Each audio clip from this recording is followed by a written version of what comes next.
사랑하는 잘생긴 구독자 여러분, 안녕하세요. 뼈미롱. 오늘 여러분들께 이야기하고 싶은 것들 중에 하나는 정말로 이제는 우리가 이 우한 폐렴에 걸리면 안 되는 이유에 대해서 이야기해 보려고 합니다.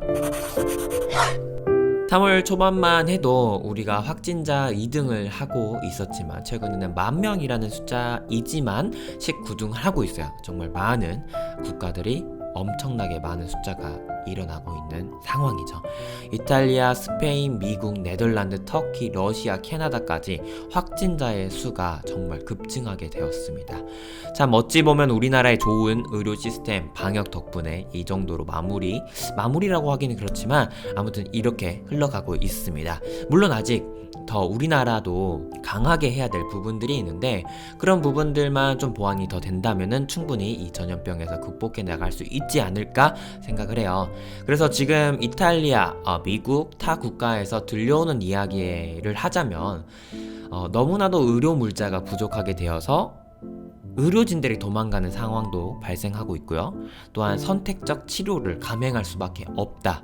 즉, 살 사람만 살려야 한다. 라는 내용의 뉴스를 한 번쯤은 들어보셨을 거예요. 그 이후로 이탈리아라든지 미국의 사망자가 엄청나게 나오고 있습니다. 정말로 인력도 부족해서 그렇지만 치료해야 되고 의료진들을 보호해야 되는 그 자원들도 부족하다는 그 말입니다. 그런 상황이 우리나라에도 올 것 같은 느낌이 들어서 여러분들께 당부드리고 싶습니다. 우리나라에 왜 그런 상황이 나타날 수도 있는지에 대한 저의 의견을 이야기해 보도록 하겠습니다. 일단 제 지인들이 대구에서 봉사를 하고 있습니다. 한 분은 검체검사로 일을 하고 계시고요. 한 분은 중환자실에서 일을 하고 계십니다. 검사에서 일하고 계시는 분은 레벨 D라고 불리우는 일회용 보호장비를 입습니다. 하지만 중환자실에서는 레벨 D에 PAPR이라고 하는 것을 입습니다. 후드와 산소장치를 끼운다고 생각하시면 돼요. 간단히 말하자면은 중환자실에서는 환자에 대한 검사를 아주 많이 해야 되는 상황이기 때문에 더 전문적인 장비를 사용한다고 합니다. 그런데 사실상 모든 것이 일회용이지만 후드라는 것을 간호사들의 이름을 적어두고 짧게는 1주, 길게는 4주 소독을 해서 사용하고 재사용하고 있다고 합니다. 문제는 일회용이지만 소독을 통해 오래 사용하고 있다는 점과 소독 방법이 만약에 잘못되었을 때 의료진들이 감염의 위험이 높을 수밖에 없는 상황이 발생한다는 겁니다. 매우 안 좋은 상황이에요. 그렇다면 왜 일회용인 후드를 오랫동안 사용해야 되는 것일까요? 병원에서 돈을 아끼려고? 사실상 병원에서 돈을 아끼려고 하는 게 맞습니다. 후드는 조금 더 많이 비싸다고 해요. 이해할 수 있어요. 병원은 이익을 취하려고 하는 집단이기 때문에. 하지만 여기서의 문제는 병원이 오로지 이익만을 위해서 그렇게 하는 것이 아니라고 합니다. 재고가 부족하다는 것이에요. 오늘의 이야기는 의료 장비의 부족이라는 것입니다. 그래도 대구는 초기에 너무나도 많은 환자들이 발생하여 전국의 병원들이 의료 장비들을 후원해 주어서 그나마 2주에서 1주마다 갈아서 사용할 수 있는 상황이지만 타 지역, 특히 서울이나 경기 지역 요즘 엄청나게 발생하고 있죠. 이 장비가 없다고 해요. 4주 넘게 쓰는 곳은 그 이유가 단 한 가지예요. 재고가 없어서. 또한 왜 이 후드가 없냐? 대체적으로 3M에서 만드는 수입 제품이라서 수입이 어려워서라고 합니다. 물론 지금 상황은 조금 더 나아졌을 수도 있지만 저는 아니라고 생각해요. 이 후드가 없으면 치료를 전혀 못하는 것은 아닙니다. 일반적인 레벨 D를 입으면 돼요. 하지만 여기서 일반적인 레벨 D는 환자를 진료하는 데 있어서 정말 어려운 부분이 있다고 합니다. 단적으로는 고글을 쓴다고 해요. 이 고글의 습기가 차서 환자들이 잘 보이지 않는다는 점이죠. 하지만 중환자실이라는 것은 치료가 급박한 사람들을 집중적으로 치료하려고 하는 곳입니다. 많은 치료가 진행되어야 되는데 만약 이 레벨 D만 입고 일을 한다? 거의 사실상 불가능할 정도의 일이 될 것이라고 생각이 들고요. 환자가 잘 보이지 않는데 치료가 또 잘 될 수 있을까요? 그러니까 우리나라도 만약에 이런 상황들이 지속이 된다면 선택적 치료를 진행할 수밖에 없는 상황이 발생하고 만다는 것이죠. 일반 치료소는 1시간이면은 환자를 다 진료하고 나온다고 해요. 그래도 습기가 고글에 찬대요.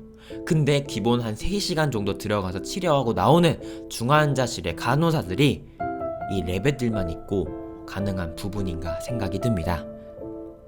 그래서 이 후드를 쓰면 산소장치를 사용해서 좀 더 쾌적한 환경에서 간호사들이 치료할 수 있다고 합니다. 그래서 여기에서 여러분들께 정말 하고 싶은 이야기는 이제 100명, 뭐 세 자리 숫자에서 이제 어제 그제 해서 뭐 30명 이렇게 줄어들고 있는 상황이긴 해요. 조금의 숫자가 나오고 있지만 절대로 작은 숫자가 아닙니다. 절대로 방심을 하면 안 된다는 소리죠. 안정권에 들었다. 몇 주 전에 사실은 정부에서 뭐 안정권에 들었다가라는 말을 해서 정말 몰매를 맞았어요. 그거는 정말 모르고도 너무 모르는 이야기를 한 게 아닌가, 너무 안일한 이야기라고 생각이 들어요. 제가 생각하는 안정권이라는 것은 0명이 확진자가 나오는 0명이 일주일 정도 지속이 되어야지만 안정권에 들었다라고 말할 수 있는 거 아닐까요? 사실 우리가 2월 초반에 1명 나오고 2명 나오고 이 1명 나오고 2명 나오는 거에서도 정말 크게 느꼈어요. 와 또 나왔어? 헐 안돼 막 이런 느낌이었단 말이죠.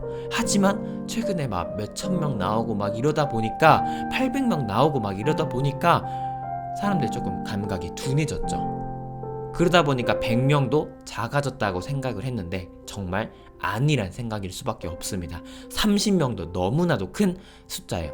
그 사람들이 30명이 한 명이라도 옮기면 그 한 명이 또 한 명을 옮기고 이거는 전염병이 높다고 해요. 전염성이 높으니까 절대로 아니란 생각을 하면 안 돼요. 정말 힘드시겠지만 저도 힘들고 모든 사람들이 다 힘들 거예요. 4월 한 달 최대한 자제를 해주셔야지만 이 모든 사태가 금방 아물고 우리는 행복한 일상으로 돌아갈 수 있다고 생각합니다. 나 한 명 괜찮겠지라는 이기적인 생각 때문에 이 사태들이 계속 길어지지 않았으면 좋겠습니다. 이제는 중국처럼 입국을 막고 만약에 그게 안 된다면 철저하게 입국하는 즉시 2주간 보호소에서 격리를 시키고 사회에서 풀 수 있게끔 강력한 조치가 필요해 보입니다. 그것보다 우리가 조금이라도 의심 증상이 있다면 나가는 것을 삼가고 자제하고 남들에게 피해를 덜 줄 수 있도록 해야 되는 것이 필수적이라고 생각합니다. 마지막으로 기사가 하나가 나왔는데 서울대 병원에서도 재사용에 지시를 했다는 기사가 나오고 있어요. 이건 병원 정부를 탓할 내용이 아닙니다. 근데 만약에 뭐 있는데 안 주는 거면 사실 탓해야겠죠. 만약에 우리나라만 심각한 것이었다면은 정말 수입에서 어마어마한 지원을 하면 됩니다. 하지만 우리나라보다 더 심각한 곳들이 넘쳐나지요. 수입이 어렵습니다. 정말 당부드립니다. 젊은 사람들은 괜찮은 거예요. 아니요? 요즘 코로나 후기라고 해서 영상과 글들이 많이 올라오고 있는데 정말 3주간의 지옥을 체험한다고 해요. 괜히 아플 필요 없잖아요. 만약에 어르신들에게 옮기기라도 한다면 그들이 치료를 잘 받지 못한 상황이 발생할 수도 있습니다. 부디 우리 이 어려운 시기에 잘 극복해내고 있고 잘 사회 거리 지키게 하고 있습니다. 조금만 더 힘내주시고 또 요즘 마스크를 안 쓰고 다니시는 분들이 정말 많으시더라고요. 그러다가 터지면 정말 큰일 납니다.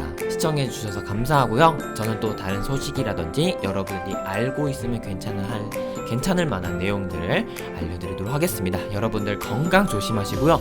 자나깨나 코로나 조심하시길 바라겠습니다. 저는 이만 물러가 보도록 하겠습니다. 감사합니다.